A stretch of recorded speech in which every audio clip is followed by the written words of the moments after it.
joining us here on ABC News Live. I'm Gio Benitez here at the ABC News headquarters in New York. Thanks so much for joining us. We've got a busy day of news here. We're going to be covering those wildfires in California, of course, really causing a dangerous situation there, and that explosion at the American Embassy in Beijing. But first, here's a look at your headlines from ABC News.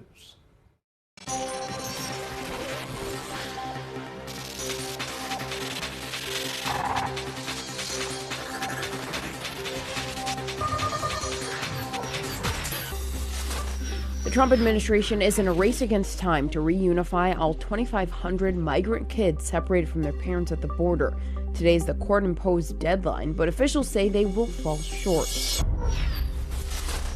Secretary of State Mike Pompeo was grilled by the Senate Foreign Relations Committee about President Trump's meeting with Russian President Vladimir Putin. Did he tell Putin that I'll release or ultimately relax sanctions? Senator, what you need to conduct your role, your appropriate role, I will provide you today. You asked me about U.S. policy with respect to sanctions, and I can confirm to you that no commitment has been made to change those policies in any way. Iranian state-run television quotes a top general as saying his forces are ready if President Trump follows through on his warning of consequences if Tehran threatens the U.S. Facebook's user base and revenue growth slowed last quarter, sending its stock tumbling in after-hours trading. Shares dropped as much as 23%. Toy maker Mattel is cutting more than 2,000 jobs from its payroll, due largely to the closure of Toys R Us. The producer of Barbie and Hot Wheels will trim office jobs in an effort to cut $650 million in costs. Italian researchers say they found a body of water on Mars about a mile under the planet's surface. Researchers believe the lake near the planet's southern ice cap may be salt water, which would keep it from freezing.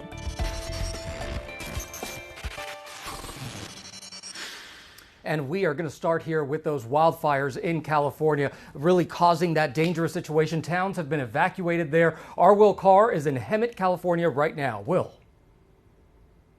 Good morning, Gio. Think about this. All of this devastation could have been avoided. The home behind me burned to the ground and is still smoldering. As I walk along, I have to duck under this cable that's still dangling. Check out this charred washer and dryer. On top of it, we actually found this melted beer bottle. Now, for glass to melt like this, it would have to burn around 1,200 degrees Fahrenheit. Then there's this truck. Parts of this community look more like a wasteland this morning. When we're talking about how hot this fire burned, I want you to check out the aluminum that melted off the wheels here.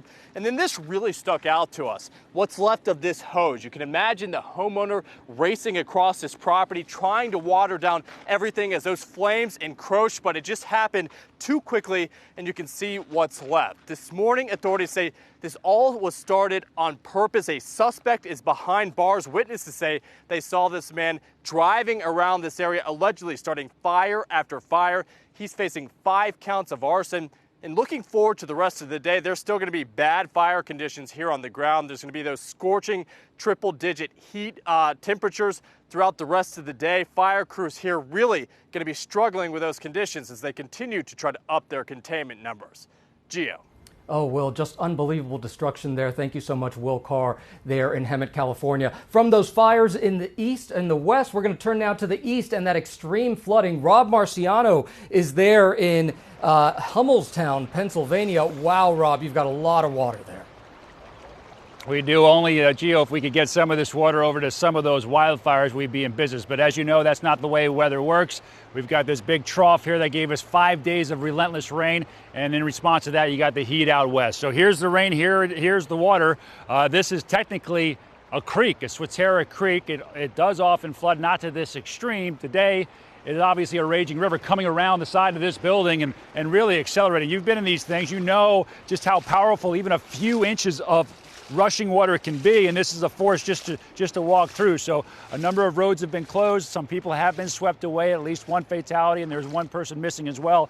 And we talked to the police department, who says the fire department has made a number of rescues overnight because of people driving through water like this getting stuck. Beyond me, this is a road, and that is a bridge, a new bridge, I should mention, with a lot of debris around it. That aside from the vegetation, there was a dumpster that got carried away by the flood, flipped over, and is pinned up against that bridge right now. as this water continues to run high here just downstream from Hershey Park, which is closed for now a third day.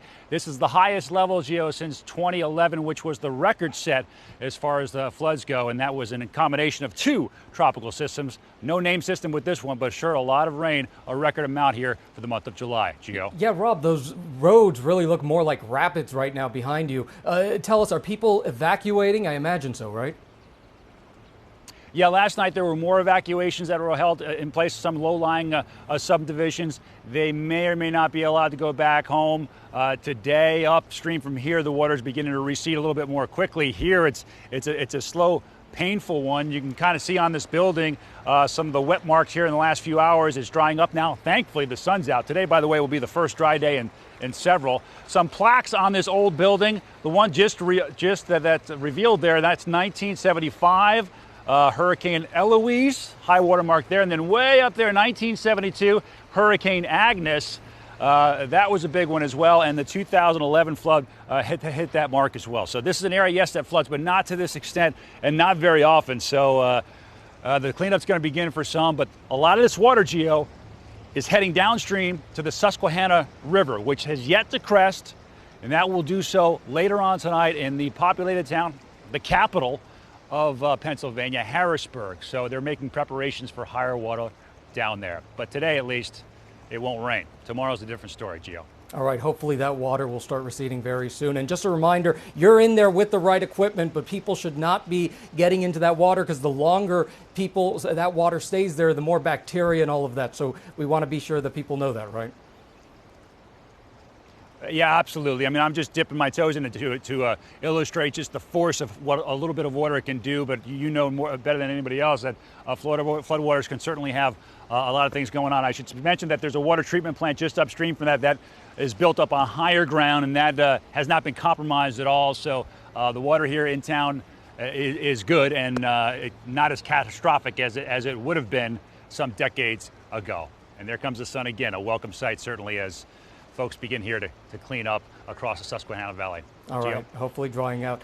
Thank you so much, Rob. Appreciate that from Pennsylvania there. We're going to see what's happening now with the rest of the forecast. Our Ginger C has that. Hey, Ginger. Gio, thank you. Let's get straight into the weather forecast because the Northeast obviously dealing with that inundating rain. These images out of Pennsylvania where some of the water rescues were ongoing. Baltimore, Maryland, for example, had their wettest July on record. We're not even done with July yet. Washington, D.C., where these damage pictures are coming in, nearly 7 inches since Friday. So it's been almost a week of nonstop showers. And even if you get a little break in parts of the Mid-Atlantic and Northeast today, there's more where that came from. That's why we still have the flood warnings and even some flash flood watches still up. The rivers will crest as we go into the weekend. The saturated soil going to be there, so 1 to 3 inches is no good from that cold front. But either is this, the damaging wind potential, especially from New York City back through Scranton, Philadelphia. This is Friday afternoon and evening. Anywhere that you see in that highlighted yellow area has to watch out for the severe storms. You could see some power lines come down or even trees. Speaking of hail, you could also see hail, but this was in Colorado. That guy shoveling the hail out. I want to bring you the images from what's about to happen in a couple of different places. Look at that inflatable pool blowing across. Whenever you have a 50, 60, 70 mile per hour wind gust with these severe storms, you can easily have those outdoor furniture fly. So something to keep note of, especially if you are in the plains going into Friday night too, because you have that low lifting up, a totally different system. So eastern Colorado right there through the plains of Rapid City, into Rapid City, Scottsbluff, and North Platte in Nebraska. Let me bring you then to the Carr Fire. This is in California. New mandatory evacuations in place. More than 6,600 acres burned, 10% contained. And we see this image. This is the Marsh Fire in Clayton, California. So there's so many wildfires burning, frightening images coming in. A lot of this now we're finding reports that arson is the cause. And it's no good when you've got temperatures like this. The fires absolutely go wild. 90 in Seattle would be the 6th. That has only happened a handful of times in the recorded history. We still have Burbank and Palm Springs in the excessive heat warning. So that is a hot look at how we end the week. And even if we dip a little bit, Gio, we're going to see those temperatures rise back up end of the weekend, early next week. All right, Ginger, thank you so much. We're going to turn now to that explosion at the U.S. Embassy in Beijing. Our Matt Gutman is there in Hong Kong following that. No one was injured other than the suspect himself. Hey, Matt. Hey, good morning, Gio. You can see it's nighttime here in Hong Kong. But earlier today, right during the lunch hour rush outside of the embassy, where dozens of people were lined up to try to get visas to come to the United States, a man slipped through what is generally a very thick cordon of Chinese paramilitary police with what U.S. officials are calling a bomb. Chinese officials describing it as a firecracker device, detonating it right outside the gates. Now, nobody was hurt aside from the bomber himself, who was arrested and is being treated for injuries to his hand. But there were dozens of people around, and you can see in this video that the smoke is still clouding that intersection, and just how many people were on hand to witness it. There was glass broken. Obviously, it caused a mess on the sidewalk, but it was cleaned up within minutes, and then minutes after that, people got right back in line. Now, Chinese officials have not said whether this suspect is in any way affiliated with a terrorist group, and they have given us no word on motive yet, but this is a really sensitive part of Beijing. It is a well-off section of town, but it is also filled with embassies, and this kind of an attack happening right there when there are so many paramilitary police on hand generally definitely sent jitters through that community. The Indian embassy, the Israeli embassy are very nearby. So authorities both from the United States and China working to get to the bottom of this and figure out if this is a one-off or if this person somehow was represented by other terrorists or other entities. Back to you, Gio. All right, Matt Gutman there in Hong Kong for us following that explosion. Thank you so much, Matt. We're going to turn now to Washington because so much is happening there. Our Karen Travers is at the White House right now. And Karen, you know, there was that sudden news conference yesterday with President Trump and the president of the European Commission. It was an apparent de-escalation of that trade war. What do we know right now? Yeah, this was the president and the president of the European Commission agreeing to start negotiations. The president said it would begin immediately to try and move back from the brink of this escalating trade war between the U.S. and European countries. What they agreed to do yesterday was start talking about how they can bring down trade barriers. The president says the goal is to get to zero tariffs among these countries. It's a very ambitious goal, and it's certainly one that is not going to happen overnight. So that's the first part of it. They're going to agree to start talking and move forward. The other big thing, Gio, was that they put on hold for now the threat of more tariffs. There were a lot of concerns on Wall Street and across European countries that President Trump was going to follow through and put tariffs, new tariffs on imported European cars. The Europeans said if that happens, if the president goes through with that, we're going to have to take action, retaliatory trade measures. So that certainly had a lot of people on edge, investors in particular.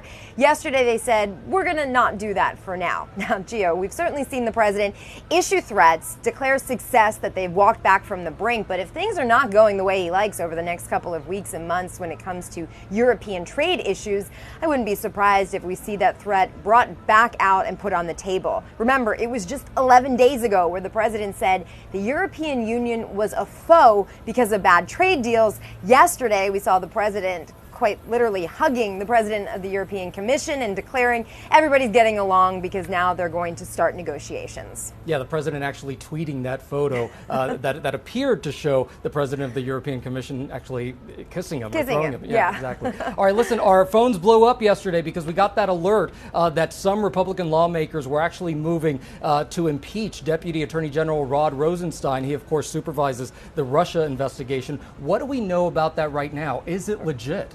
It's certainly quite a political stunt, and it sounds like the reports we're hearing from Capitol Hill are that this is all put on hold right now, that they're not going to push for a vote on this. But what the backstory is here, Gio, is that you've got a group of very conservative House Republicans who are not happy that they're not getting the documents and information from the Justice Department that they've been demanding. So they decided to move forward and say that the House should consider impeaching the Deputy Attorney General, Rod Rosenstein. This is certainly a very aggressive move, not one that many were taking very seriously up on Capitol Hill, but creates a lot of noise, creates a lot of controversy. Gio, our very smart, historically curious colleague Terry Moran did a little bit of research, and he found out that the last time the House impeached somebody who wasn't a president or a federal judge, all the way back in 1876. So you'd have to go way back in the history books to find an example of this actually going forward. So as we've said around here for the last 12 or so hours, Rod Rosenstein is probably okay. Yeah, Terry Moran said this morning that he could probably sleep easily after giving that date. Listen, let's switch gears, Karen, to that CNN reporter who was apparently banned from the president's press conference yesterday. And now so many are critical. And I want to read something that Cecilia Vega said this morning. She, of course, covers the White House, Cecilia. She said on GMA, "This is not supposed to happen in a country that values the First Amendment." Even Fox News is critical of the White House right now. You had yesterday this photo opportunity with the president of the European Commission sitting next to President Trump in the Oval Office. They made very brief remarks, Gio, to tee up what they were going to talk about in their meeting. And then they paused. And that's when reporters jump in. This happens in every single photo op in the Cabinet Room, the Oval Office, the South Lawn, the Rose Garden, wherever. And this is a president who very much engages with reporters, more so than his predecessors. We'd say maybe 75% of the time, if you shout a question to the president, he answers it. That's a very big departure from the Obama administration and even the Bush administration, both of which I covered here at the White House. So that's why we ask these questions all the time, because you have a very good chance that the president is going to answer them. What Caitlin Collins did yesterday, the CNN reporter in the Oval Office, was not at all out of the ordinary. She was asking questions about newsworthy events, headlines of the day about Michael Cohen, about Vladimir Putin, and an invitation for him to come to Washington. Now, whether the White House just didn't like the tone, like the substance of the questions, or the fact that she works for CNN, who of course the president has been very critical about, that's not clear. But what we do know from the CNN side of things is that she was told she could not cover that open event later in the Rose Garden. This has certainly rallied White House reporters to say this is just not how it works here. We're going to continue asking tough questions and hope that the president answers them. That's the job, asking the questions, getting the answers. Karen, before you go, the president off to Iowa today? Yeah, the president has a first stop in northeast Iowa and then later heads to Illinois. And Gio, these are two interesting places for him to go today because they're both places that have been directly impacted by the president's trade actions. Northeast Iowa, soybean farmers, pork producers are really hurt right now by the retaliatory trade measures that China and other countries have taken in response to what the president has done. So that's an area where people are hurting and looking for help from the administration. In Illinois, he's going to a steel mill, which has been able to hire hundreds of employees, open up new elements of their plant because of the president's tariffs on steel and aluminum imports. So the president's trade measures there are helping that industry. So kind of a tale of both sides of this story here for the president today. Trade, once again, the big headline. As always, Karen Travers, thank you so much for joining us from the White House with all that information. Karen, thank you so much. We're going to turn now to an incredible piece of video. There was a rip current happening in North Carolina, and this group of strangers just formed this human chain to rescue the people in the water. Our Victor Oquendo is in Miami right now on the beach. Hey, Victor. Hey, Gio, that was just an incredible scene. It's been a really dangerous summer for rip currents. Right now we're on Miami Beach. You can see the beach is starting to fill up this morning. It's getting pretty packed out there in the water, and thankfully it's really calm right now, as you can see, but that was just not the case in Emerald Isle, North Carolina yesterday. That's where we saw this incredible scene, a bunch of strangers coming together, linking arms, stretching from the beach well out into the water to rescue a group of swimmers who were stuck in a rip current. The fire department there says that it was a very active day for those water rescues, and unfortunately, one man, a 41-year-old who was in town, actually died after getting pulled away from the shore by one of these very dangerous rip currents. So far this year, 36 people have died from rip currents. Hundreds more have been rescued. Last year, we could also tell you about this human chain that we saw. It was in Panama City Beach. 80 people came together there to rescue 10 swimmers who were stuck well out into the ocean because of another rip current. So if you find yourself in one of these situations and there isn't, a big group of good Samaritans out there ready to help and form one of those human chains, there are some things you can do if you find yourself in a rip current. Number one, start swimming parallel to the shore. Don't try to fight that dangerous rip current. The pull is very strong. It's a battle you likely will not win. If you get too tired while swimming parallel to shore, you can simply float on your back. It's an easy move, and eventually you'll be pulled away from that current. You can just float and then swim on back to shore. The easiest thing to do, though, bottom line, swim at a beach where there is a lifeguard, and go ahead and ask that lifeguard too, hey, are there any rip currents out there in the water? Anything I need to watch out for? Gio, some very simple tips that could save your life. Yeah, Victor, a couple of years ago, I actually did a test and we went out into those waters. And you're right, you got to swim parallel to the shore. You got to get out of that rip current as quickly as you can. And then you start swimming back to shore. Because I tell you, I think I'm a pretty strong guy. I go to the gym, but it was a hard thing just to even get out of that rip current. And at some point, you even start to panic, and that's what's really dangerous. Victor, also, you got to look out for those flags, right? Because that's what they're saying. I heard you say on GMA this morning that you want to look for that flag to make sure that the beach is safe, that the lifeguards don't see any rip currents. Do not ignore those red flag warnings. Those are very serious. You should not take them lightly. If you're going out there into the water, always make sure that you can see the lifeguard, because if you cannot see the lifeguard, chances are that they can't see you either. The other thing to watch out for here, it doesn't take that really rough weather or a passing hurricane to create the rip currents. They can develop in, 2 to 3 foot waves. Those ground swells can come up quickly out of nowhere. There are a few ways to spot them, by the way. We can mention this. From the beach, what you want to do is kind of get to an elevated position. So just make your way up a little bit higher and then look out into the water. Look for almost a break in the tide coming in. Usually you'll be able to see some foam or some seaweed forming there as well. That's another sign that there's a rip current right there, something else you should watch out for. And yeah, Gio, we've all seen your Instagram, man. We all know that you're strong. We know. So while you may not be able to get out of that rip current, it's even more dangerous for somebody who doesn't work out as much as you do. All right. Well, thanks for listen. Our own lifeguard, Victor Oquendo, they're live on Miami Beach. And hey, listen, looks like a good day to go swimming right now. I don't see any rip currents there. So thanks so much for joining us, man. Appreciate it, as always. All right, and that is ABC News Live. Thank you so much for joining us. Of course, go to abcnews.com. Check out that ABC News app. We're going to be on all day long there, and as news warrants, we will break in right here on ABC News Live. I'm Gio Benitez here at the ABC News headquarters in New York. Take care.